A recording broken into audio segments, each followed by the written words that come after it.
On the Diaspora this week, Nigerian students in Benin Republic lament ill treatment in their educational pursuit. We're going to send a team to Saudi Arabia to ascertain the facts and the circumstances. Federal government moves to stop the trafficking of young girls to Saudi Arabia. I was able to identify a schedule of 27 prisoners from Nigeria who'd been detained for a significant amount of time without being tried. And a British human rights lawyer raises alarm over the imprisonment of Nigerians in Tanzania.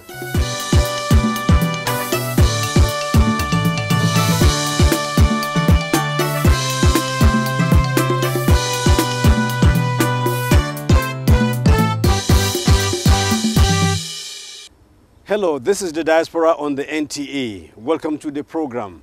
My name is Makut Simon Macham. Today we shall be talking so much about education as we look at Nigerian students studying in various parts of the world.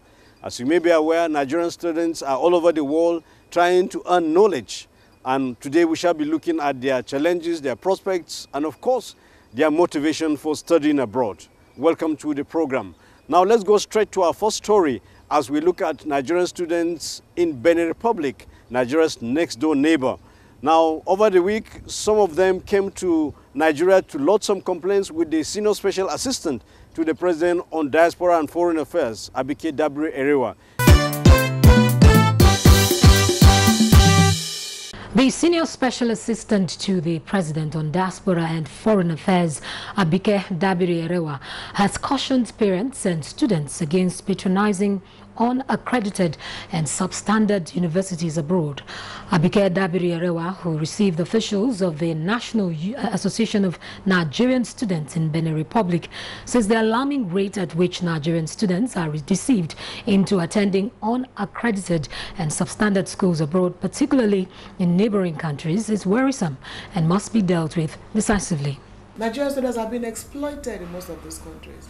There's a particular country we went to, a porter cabin is what you call a university, right inside a market. So, leadership over the years, has made this, bad leadership over the years has made this happen. But under this administration, the Ministry of Education, NUC JAM, if I were going on a trip to some of these countries and educating you, enlightening you, and letting you know that there are some schools, there are some resorts that will not be admitted in Nigeria. There are some schools you go to in some of these countries, you cannot do your youth service in Nigeria. But you see, you need to know so that you don't even go there in the first place. And then you find out what you are paying much more than what you pay to be in a private university in Nigeria. And then you are being exploited. You think your fees is 50,000 naira, you get to pay more and more and more than you ever budgeted for. But it's not your fault. It's the fault of leadership over the years that has, plunged Nigeria into where we are today. One of the reasons why you younger ones must support President Buhari's fight against corruption. Those monies are meant to build our schools, invest in capital, invest in human beings, invest in infrastructure, but they've been stolen. President of the Nigerian students in Benin Republic, Comrade Gbemileke Ogunrombi, told the Senior Special Assistant that many Nigerian students in Benin Republic face discrimination, harassment at the border, and are having to wait for many years before participating in the National Youth Service Scheme. First issue is the issue of discrimination. Our fellow Africans over there, they have this discriminating spirit. And once this discriminating spirit is in them, there is no how. No matter the love you show to them, they will pay you with bad, because the spirit is in them already. Probably because they believe Nigerians as a whole, Nigerian students have this bad attitude or something. But we are trying to make them understand. Yes, we have bad heads, but not all of us are bad. I cannot just imagine how somebody who came to Nigeria to study and has a BSc will now come over there to claim he's a professor to us and start lecturing us. A BSc holder in Nigeria, somebody that came to Nigeria to study, though a Beninois, will come to Nigeria to study, they will come back to Benin Republic to start lecturing as a professor. Quite some disturbing stories there, and of course this calls for more caution and due diligence by intending students hoping to study in Benin Republic and other parts of the world.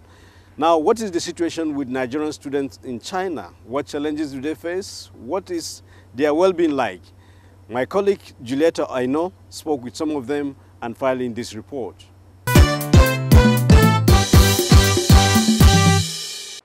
The People's Republic of China is a unique blend of ancient and modern civilizations. Since the country's reform and opening up over 3 decades ago, analysts say China is now one of the best places to experience the world in one single location. Africa general and maybe Nigeria, if it's better for us to be able to develop well, because the race the Chinese people are going now. All their development started 20 years ago. It has not been far. I remember in the past, when you are coming from Nigeria to China, they will be looking at you, you are going there for what? When the currency of Nigeria and even dollar, they were almost the same. But now, within 20 years, the people have gone far. And if Nigeria will be able to sit tight and be committed, I have it in mind and I pray that in future, we should be able to at least to be advanced to if I know we cannot to reach Chinese the level of the Chinese have arrived to be very difficult, but at least to lift up our technology and economy to a standard level that we will be able to it will meet up with what is going on in the world. Unfortunately, this opening up has not caught up with most of the country's billion-plus population. Sometimes I laugh at the Chinese people, the way they behave. I don't think they are civilized, the way I see them. It makes me laugh. Because when they see blacks, they just look at us as if we are not from planet Earth. They just look at you. They will look you will know they are looking at you. They will laugh at you. They will take pictures. That sometimes make me laugh at them. But it has been nice being here, Sha. Bola Tito Abimbola was recently admitted to study sociology at the Harbin Institute of Technology, one of the top 15 universities of China. Unlike many Nigerians who have adjusted to the culture shock, she's still trying to take it all in. The way you enter bus is not like BRT in Lagos where you will be fighting one another. This one is well organized too. There is a queue and there's a fixed price. You don't have to shout on the driver, give me my change. There's a fixed price that you put in the box and you go your way. So everything is well organized here.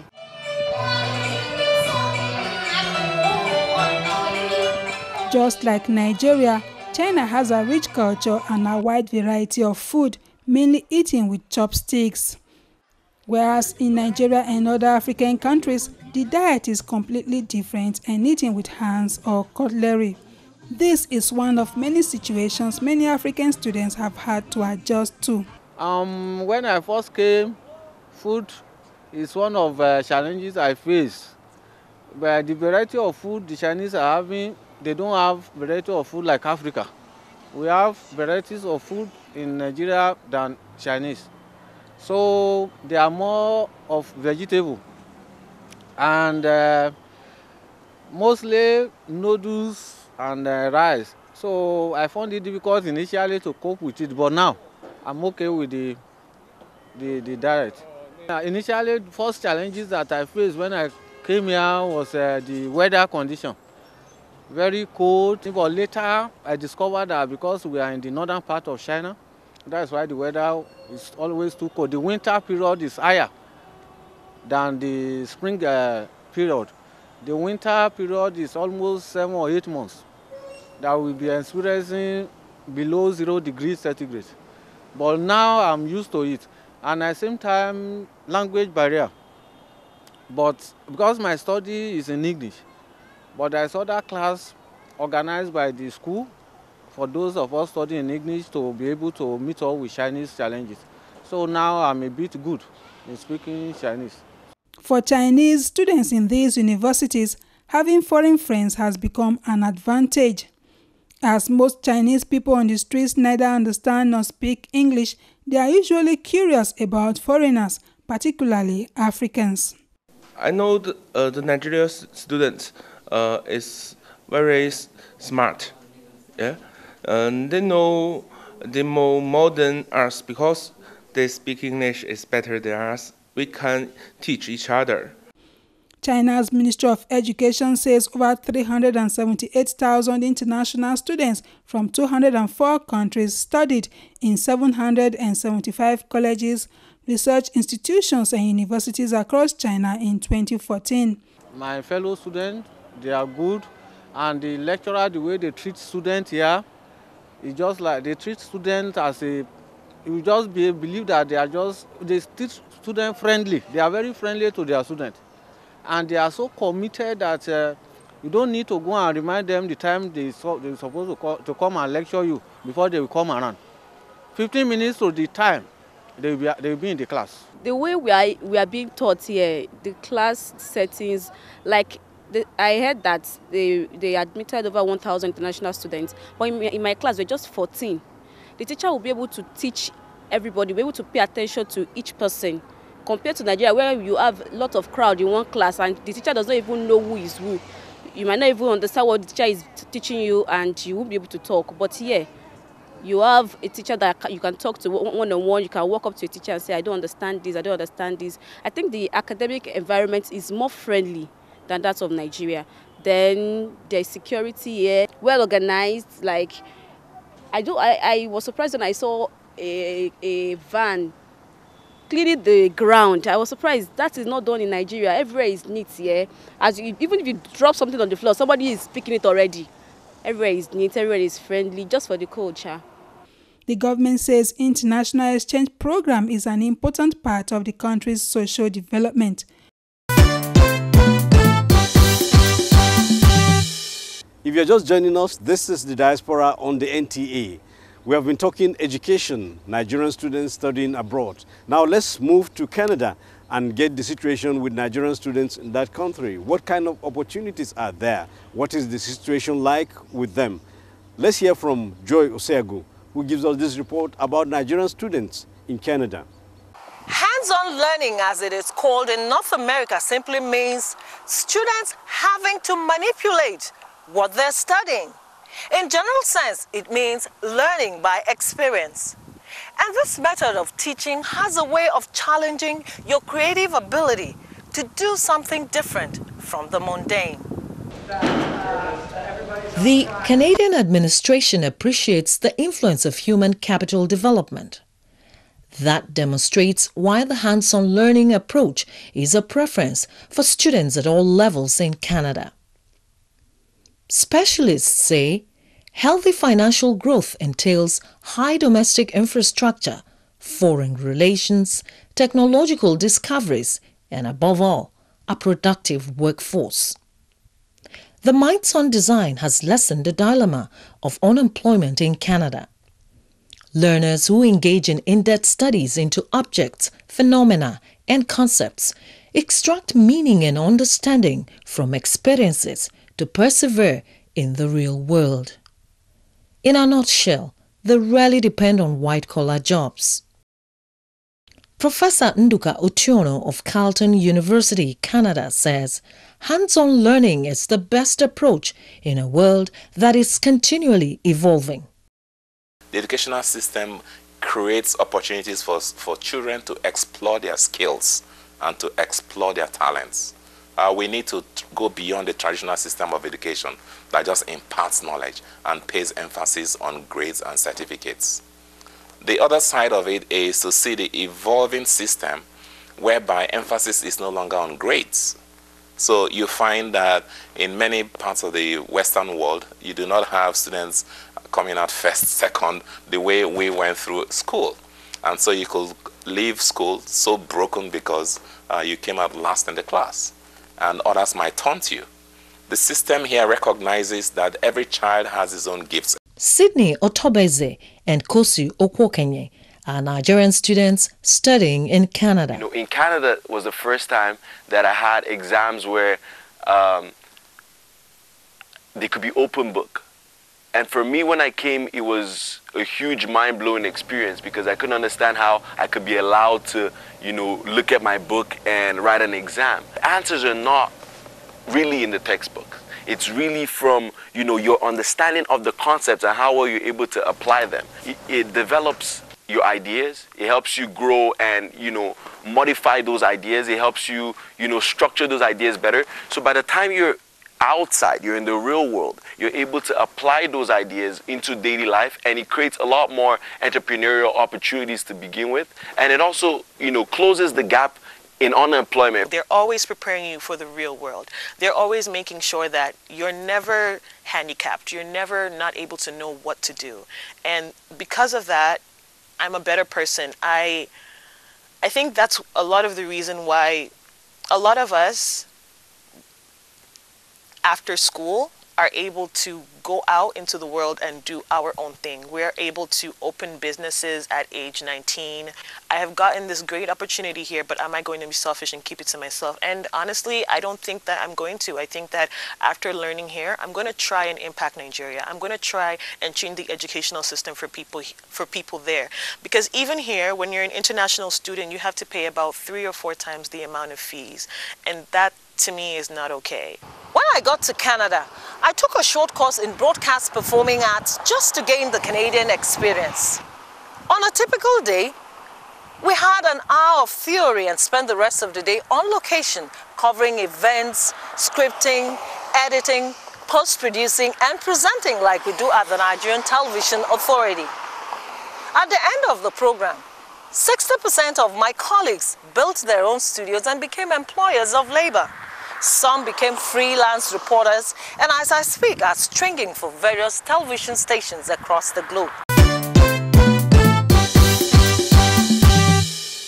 Thank you very much, Joy. And of course, this shows that Nigerian students can excel in any part of the world, given the right environment.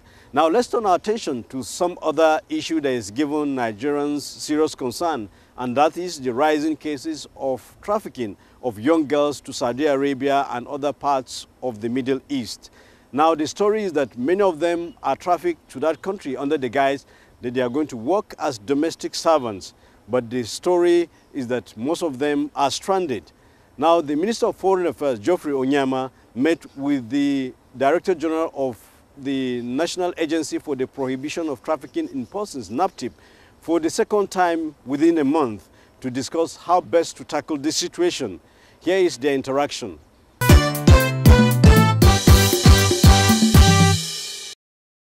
With Nigeria still working to clear the tragedy of human trafficking associated with Nigerians stranded in Libya, the worry is how to deal with the emerging concern of trafficking of young girls to Saudi Arabia and other Middle East countries, ostensibly as domestic servants.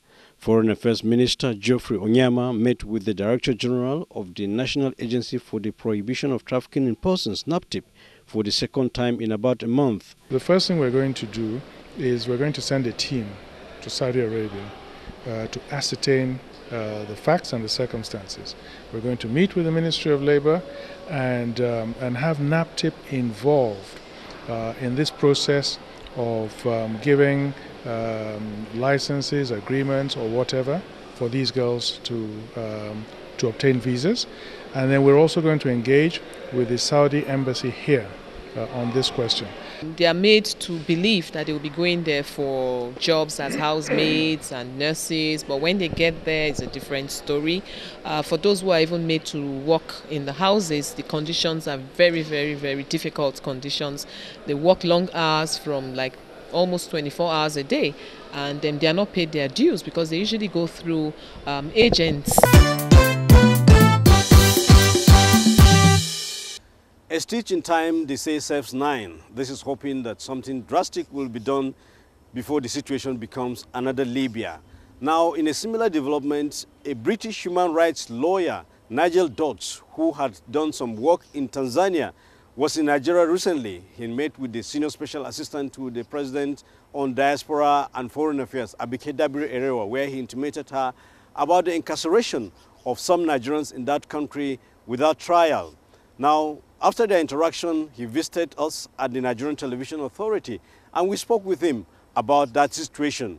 Here is our engagement.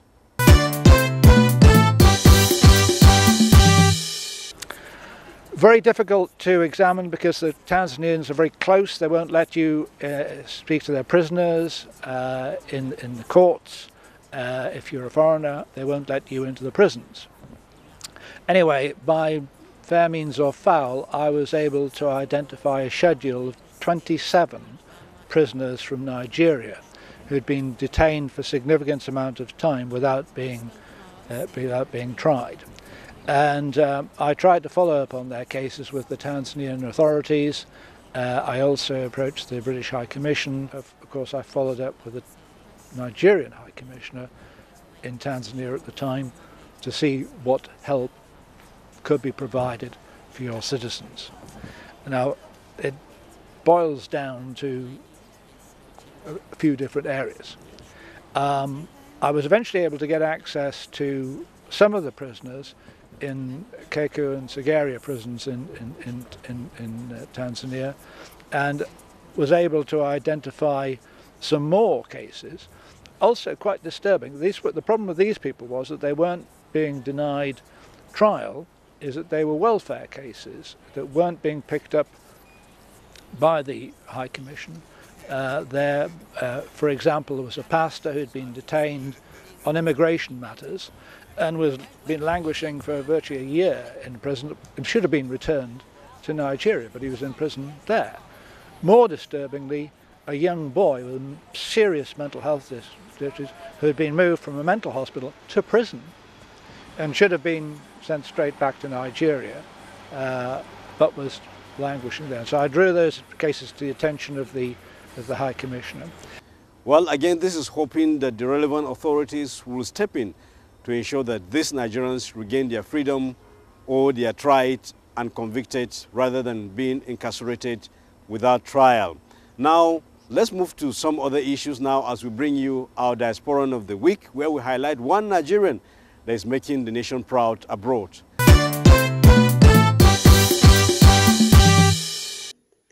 Born to a Nigerian farmer in Ibadan, Oyo State, Akinwumi Adesina received a first-class honors degree in agricultural economics from the University of Ife in 1981.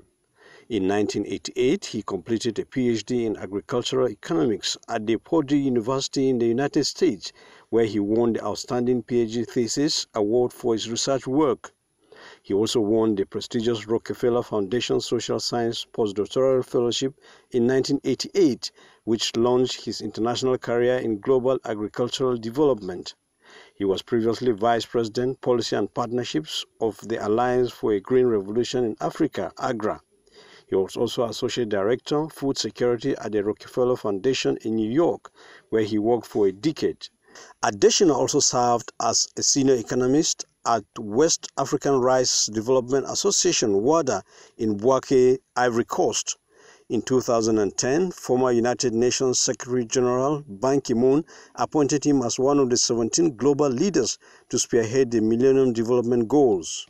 Shortly afterwards, Adesina was appointed as Nigeria's Agriculture Minister, where he served from 2010 to 2015. On 29 May 2015, Adesina was elected the presumptive president of the African Development Bank. He began his tenure of the office on 1st September 2015. He launched a strategy based on energy, agriculture, industrialization, regional integration, and bettering African lives. In 2017, he was awarded the World Food Prize. Adesina donated the $250,000 he received from the prize to the development of African youth in agriculture. For representing Nigeria at the global stage and making Africa proud, Akinwumi Adesina is our Diasporan of the Week.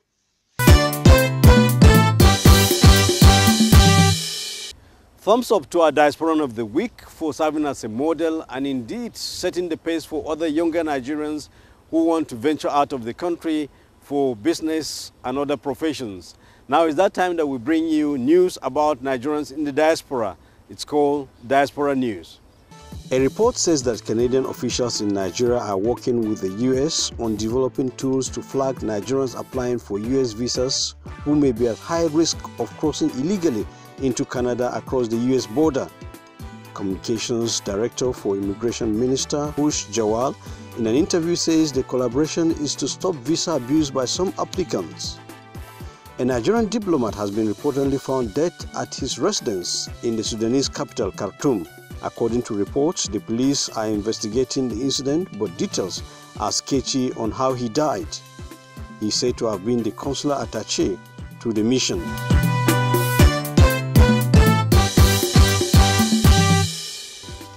Well, Diaspora News brings us to the end of today's program. This is hoping you will join us next time for another edition. Thank you for sharing your time with us, and on behalf of the rest of the team, my name is Makut Simon Macham. Bye for now.